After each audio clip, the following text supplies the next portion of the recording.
Mean राशि वालों, कुछ समय से आपकी किस्मत का साथ बिल्कुल भी नहीं मिल रहा था। कुछ समय से आपको इतना ज़्यादा परेशानियों का सामना करना पड़ा है जिससे आप एकदम टूट चुके हैं। अब इसका कारण क्या रहा है? इसका कारण रहा है शनि की साढ़े साती का प्रथम चरण। ऐसा नहीं है, शनि की साढ़े साती पूरे 7.5 साल रहते हैं, लेकिन ऐसा नहीं है कि पूरे 7.5 साल तक आप परेशान ही रहेंगे। हाँ, जहाँ शनि की दृष्टि होती है वो चीज़ एकदम से प्रभावित हो जाता है, वो जगह प्रभावित बहुत ज़्यादा हो जाता है, क्योंकि शनि की दृष्टि अपने आप में बहुत कड़े माने जाते हैं। अब आपके ऊपर जो समय बीता, शनि की साढ़े साती का आपके ऊपर जो प्रभाव रहा, वो कहीं न कहीं आपको बहुत ज़्यादा परेशान किया है, अत्यधिक परेशान किया है, जिस कारण से कई तरह की समस्या का सामना अब तक आपने किया है।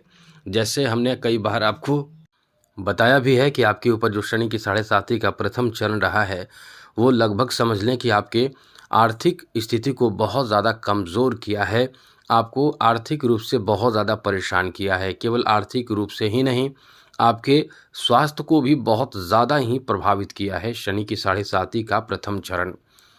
अब प्रथम चरण शनि की साढ़े साती का रहा है, ये आपके परिवारजनों पर भी बहुत बुरा असर डाला है।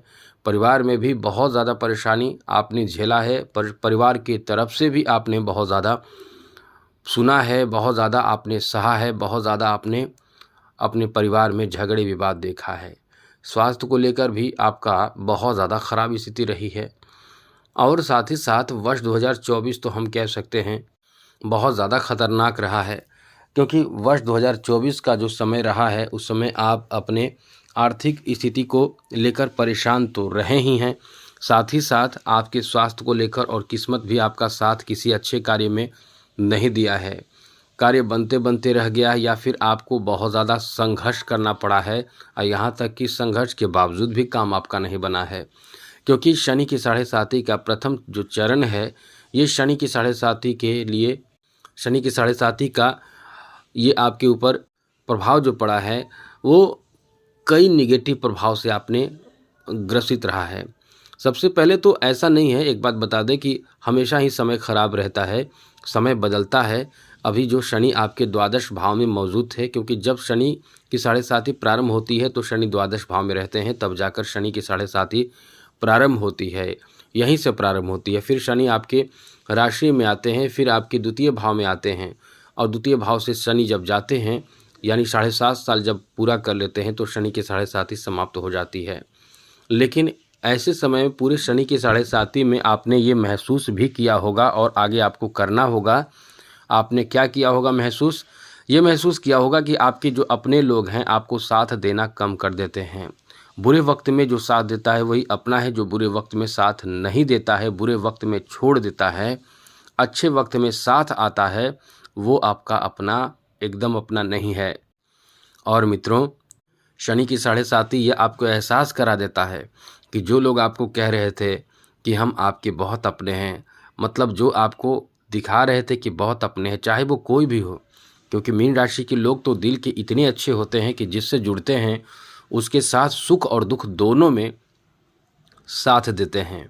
ज़्यादातर ये भी देखा गया है कि मीन राशि के लोग सुख में साथ दे ना दे, लेकिन दुख में खड़े रहने वाले होते हैं। जी हाँ मित्रों, आप दूसरों के लिए बहुत ज़्यादा अपने को कष्ट देते हैं, खुद को कष्ट देने वाले होते हैं, यहाँ तक कि अपने काम को छोड़कर भी दूसरों को मदद करने वाले होते हैं। दिल के इतने सॉफ्ट होते हैं, इतने अच्छे होते हैं कि दूसरे लोग लाभ भी इसका बहुत ज़्यादा उठाते हैं। तो हम यही आपको बताने जा रहे हैं कि आप इस समय समझ लें कि जो आपने परेशानी का सामना किया है, जिन परेशानियों का सामना अब तक आपने किया है, लिख कर रख लो। शनि अब आपके माथे से हृदय पर आ जाएंगे, क्योंकि आप बहुत ज़्यादा टेंशन भी महसूस किए हैं। जी हाँ मित्रों, आपका टेंशन इतना ज़्यादा था, इतना ज़्यादा रहा है कि एकदम से आपको तोड़ दिया है।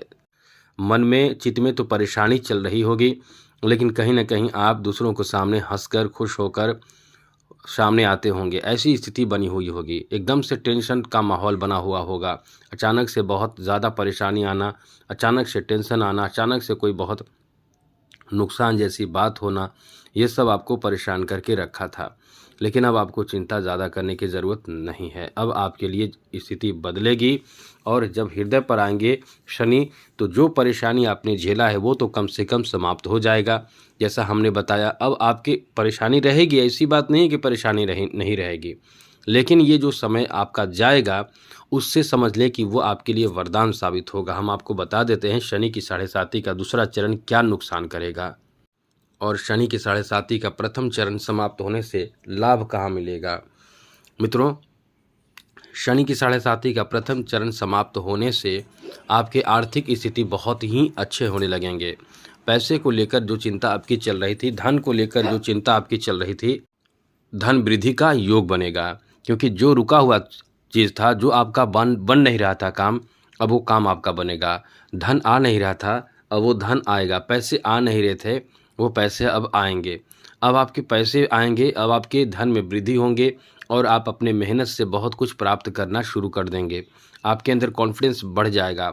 आपके लिए ये वरदान साबित होगा, क्योंकि शनि की साढ़े साती का दूसरा चरण जो होता है वो आपकी राशि पर शनि आ जाते हैं तब होता है। तो इससे पहले जो आपने परेशानी झेली है, जैसे आर्थिक स्थिति को लेकर जैसे परेशानी आपने झेले हैं, उन परेशानियों का अंत होगा। क्योंकि मित्रों, जो आपके बाहरी सोर्स से थे, जहाँ से पैसे आना चाहिए, चाहे वो बिजनेस हो, चाहे जॉब हो, चाहे कोई भी काम हो, जहाँ से पैसे आपके आ रहे थे, आते तो पैसे होंगे बहुत, लेकिन खर्च भी आपके 2 गुने 3 गुने हो जाते होंगे। जिससे पैसे अब तक आपके पास जितना होना चाहिए था बैंक बैलेंस, उतना बैलेंस आपने नहीं बनाया।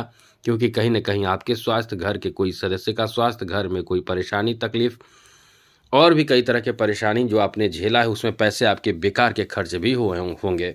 तो इसीलिए अब जो समय आपका बदला है वो बहुत ही आपके लिए शानदार साबित होगा। आपके भाग्य का साथ अब मिलेगा, पैसे आपके पास आएंगे, यहाँ तक कि आपके नौकरी लगने की संभावना रहेगी। लेकिन एक बात और, दशम भाव को शनि देखेंगे, नौकरी पर शनि का नज़र होगा, तो आपको ध्यान रखना पड़ेगा 14 मई तक। जी हाँ मित्रों, ऐसा इसलिए कि 14 मई तक शनि की दृष्टि, 29 मार्च के बाद 14 मई तक शनि की दृष्टि आपके दशम भाव पर रहेगी। अब ऐसे में कहीं न कहीं आपके जॉब में परेशानी आ सकती है, जॉब में बहुत दिक्कत हो सकती है। आप जॉब कर रहे हैं तो वहाँ आपको बहुत ज़्यादा, मतलब आपके खिलाफ षड्यंत्र रचा जा सकता है, या आपको हटाने की आदि की इस तरह की सोच हो सकती है, जिसमें आप परेशान हो सकते हैं। तो इसकी तैयारी आपको पहले करना है। क्या करना है आपको? आपको चाहिए कि आप पहले से ही कुछ ऐसे उपाय करते रहें शनि का, जिससे आप प्रभावित ना हो। उसके बाद आपको सपोर्ट करेंगे देवगुरु बृहस्पति, क्योंकि बृहस्पति की दृष्टि भी आपके दशम भाव पर ही आ जाएगी। दशम भाव पर जब देवगुरु बृहस्पति की जो दृष्टि आएगी, सप्तम दृष्टि, उससे आपको लाभ मिलना शुरू हो जाएगा।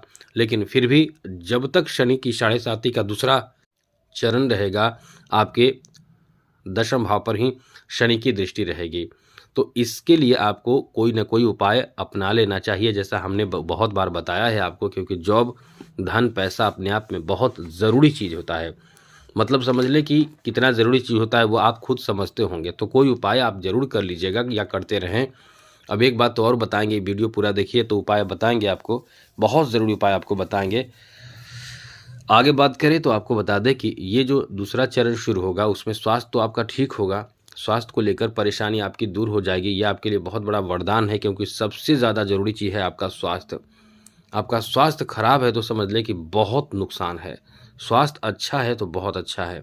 तो स्वास्थ्य को लेकर धीरे धीरे सुधार आपको देखने को मिलेगा दूसरे चरण में।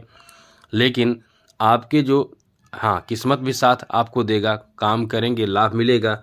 लेकिन आपके साथ दिक्कत क्या होगा दूसरे चरण में, कि आप बहुत क्रोधित हो जाएं, क्रोधित रहेंगे, क्रोध में आप ज़्यादा रहेंगे, ईगो में ज़्यादा रहेंगे। धन आएगा बहुत, पैसे आएंगे बहुत, मान सम्मान बहुत मिलेगा। अब ऐसे में इंसान के अंदर एक ईगो आ जाता है, इसका ध्यान रखिएगा, ये आपके अंदर नहीं आनी चाहिए। साथ ही साथ जीवन साथी को लेकर परेशानी हो सकती है, झगड़े, नाराज़गी, रूठना मनाना, ये सब चलेगा। लेकिन यही ध्यान रखिएगा कि कुछ ऐसी बात ना हो जाए जो विवाद बढ़ जाए आपके दाम्पत्य जीवन में। यहाँ तक कि बिजनेस पार्टनर के साथ भी ऐसी स्थिति बन सकती है, या जो भी आपके साथ रहने वाले मित्र हों। कभी कभी आप कहीं रहते हैं, कहीं भी आप रहते हैं तो वहाँ पार्टनर बना लेते हैं, पार्टनर बनाकर रहते हैं। काम करते हैं तो पार्टनर बनाते हैं, जॉब करते हैं तो भी, मतलब जहाँ भी आपके पार्टनरशिप का कोई काम, जॉब, बिजनेस जो भी आपका हो, वहाँ आपको ध्यान रखना है कि आपके रिश्ते खराब ना हो। क्योंकि आप याद रखिएगा, ये सब भी होता है क्योंकि सप्तम भाव पर जब दृष्टि रहती है शनि की, तो पार्टनर को परेशान या पार्टनर से नुकसान होता है। कभी कभी पार्टनर धोखा भी दे देते हैं, इसलिए ऐसे समय में थोड़े से सतर्क आपको रहना पड़ेगा, वरना आपके पार्टनर आपको धोखा भी दे सकते हैं। आगे बात करें तो आपको बता दें कि किस्मत का साथ मिलने से बहुत कुछ आगे आप कर पाएंगे। अब आगे करेंगे तो शत्रु भी आपके साथ खड़े हो जाएंगे, आपको देख के जलने वाले भी लोग होंगे जो आपकी तरक्की से जलेंगे। तो ऐसे में थोड़े से आपको अपने ऊपर सुरक्षा कवच बनाकर रखना है कि जिससे कोई भी आपके शत्रु जो हों वो आपसे दूर ही रहें, वो आपको नुकसान ना पहुंचा पाएँ। इन सब बातों का यदि आपने ध्यान रखा मित्रों, तो निश्चित रूप से शनि की 7.5 का जो प्रथम चरण समाप्ति के साथ आपकी जो तरक्की का जो शुरुआत होगा, ऐसा आप ना सोचें। कभी कभी कुछ लोग ऐसे सोचते हैं कि 29 मार्च के बाद 30 मार्च से ही आप आगे बढ़ने लगेंगे। ऐसा नहीं होता है।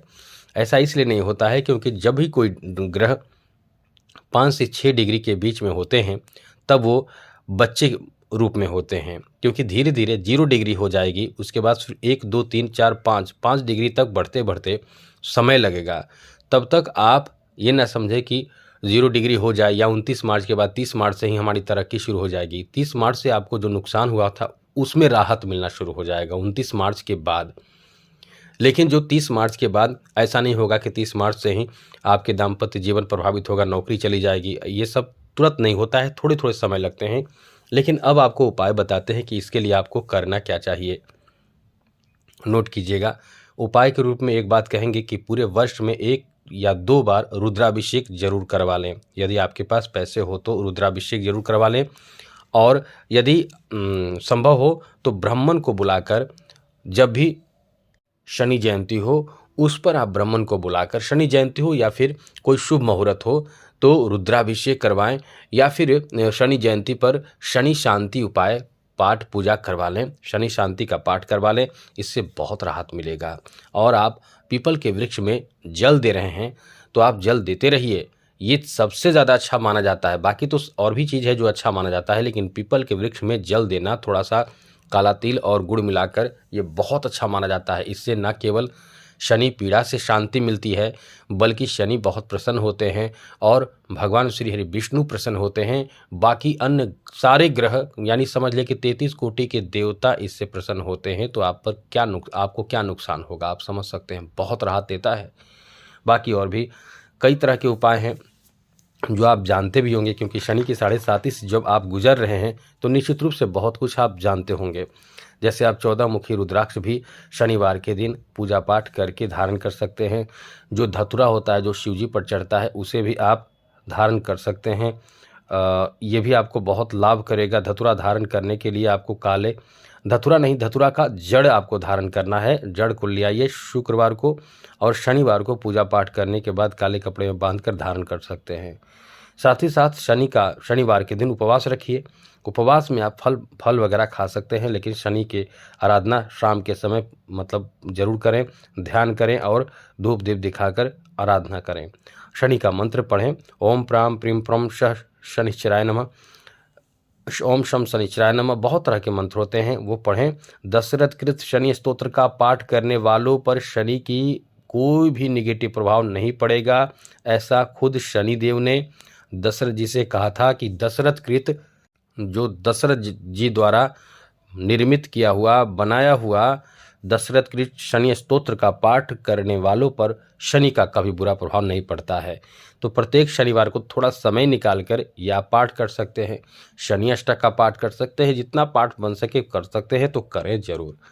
आप चाहें तो काले कुत्ते को भी रोटी सरसों तेल में थोड़ा सा गुड़ मिलाकर खिला सकते हैं। वैसे तो बहुत सारे उपाय हैं, लेकिन आप मंत्र का जप, मंत्र अपने आप में बहुत ज़्यादा महत्वपूर्ण माना जाता है। मंत्र यदि आप पढ़ेंगे तो एक बात और विशेष रूप से ध्यान रखिएगा, पश्चिम दिशा की ओर मुँह करके शनि का मंत्र पढ़ें, और सूर्य रहते हुए ना पढ़ें, सूर्योदय से पहले पढ़ें, सूर्योदय के बाद पढ़ें, यानी शाम के समय। और एक बात ध्यान रखिएगा, शुद्ध होकर ही पढ़ें, और थोड़ा सा जल जरूर रखें अपने पास। इसके लिए क्यों इसका उपयोग करना है, कैसे, 1 बूंद जल गिरा लेना है। जब आपका मंत्र पूरा हो जाए, पाठ पूरा हो जाए, उसके बाद अपने अनामिका उंगली से उस जल को घींचते हुए बोलना है ओम शक्राय नमः, ओम इंद्राय नमः।